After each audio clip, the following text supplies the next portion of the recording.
guys are going to have a lot of fun today, starting by checking in with our friends at Four Seasons Sunrooms.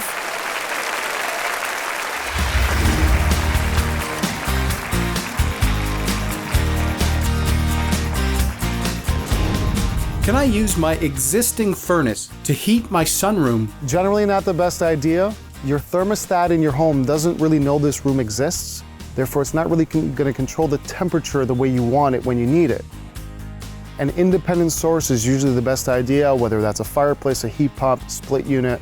So there's many different variables and options, and that's something that we generally determine during the design and engineering phase of this project.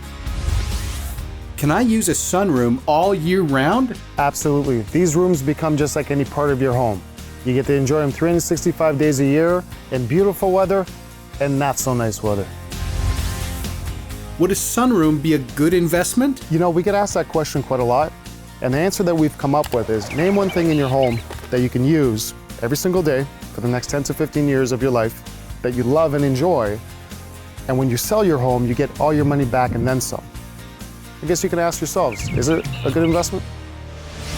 Well, that's awkward. You're still watching. Well, if you are, you better subscribe below.